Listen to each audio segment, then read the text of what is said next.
বন্ধুরা, আমি আর মেয়ে হঠাৎ করে ঠিক করলাম রয়্যাল প্রিন্স রেস্টুরেন্টে, ফ্যামিলি রেস্টুরেন্টে আমরা খেতে যাব।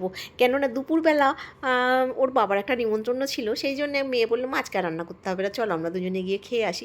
আর এটা আমাদের কাছেই, চাপাডালিতে, বারাসাতে চাপাডালিতে এই রেস্টুরেন্টটা, যার জন্য বড়কালী পুরো একদম উল্টো দিকে রেস্টুরেন্টটা, বড়কালী মন্দির আছে তার উল্টো দিকে রেস্টুরেন্টটা। দুপুরবেলা গেছি, গিয়ে খুব ক্লান্ত হয়ে গেছিলাম, এসিতে বসে তো বেশ ভালোই লাগছিলো।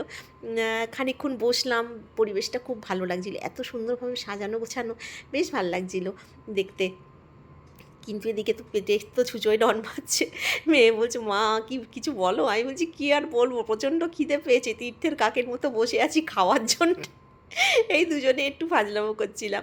তারপরেতে যথারীতি এলো আমাদের নিরামিষ থালি, যেটা 120 টাকায় পাওয়া যাচ্ছে ওখানে।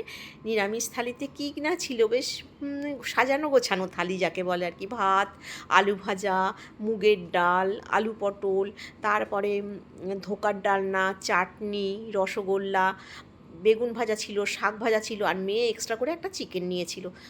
স্যালাডও ছিল, শসা, যেহেতু নিরামিষ থালি ওর মধ্যে পেঁয়াজের কোনো ব্যাপার ছিল না। আর একটা, ওটার আমি ঠিক নাম বলতে পারবো না, ঘোল টাইপের কিন্তু নোনতা নোনতা, কিন্তু স্বাদও ছিল খুব ভালো। প্রত্যেকটা রান্নার পেঁয়াজ রসুনের ছোঁয়া নেই, কিন্তু প্রত্যেকটা রান্নার স্বাদ এত সুন্দর, কি বলবো বন্ধুরা। একবার খেলে মানে আর একবার খেতে ইচ্ছা করবে। ডাল দিয়ে ঝুড়ো ঝুড়ো আলু ভাজাটা, আমি তো এমনিই ডাল আলু ভাজা আমার প্রিয়, ওইটা খেয়ে আমার এত ভালো লেগেছে। ডালটা যেমনি সুন্দর, মুগের ডাল, হ্যাঁ, তার সাথে বেগুন ভাজা দিয়ে গন্ধরাজ লেবু দিয়ে মেখে সুন্দর করে, মানে একটু খেলে না আপনার মন ভরে যাবে। আমার মেয়েও ধোকার ডালনা ভালোবাসে, ওই জন্য ও ধোকাটা দিয়ে খেয়ে খুব প্রশংসা করছে, বলছে মা ধোকার ডালনাটা খুবই ভালো হয়েছে। চিকেনটাও ভালো হয়েছিল, তবে চিকেনটা না হলেও চলে যেত, নিরামিষ দিয়েই খাওয়া হয়ে যেত, কিন্তু মেয়ে বাচ্চারা তো একটুখানি চিকেন প্রিয় না, আর আমাকেও খেতে বাধ্য করলো।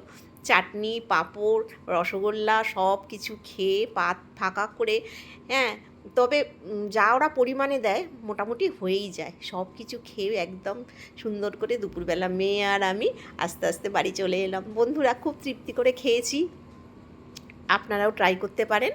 আর আমাদের যেহেতু খুবই কাছে, মাঝে মধ্যেই যাব। ওর বাবাকে এসে বললাম, ওর বাবাও যাবে বলছে একদিন। টাটা।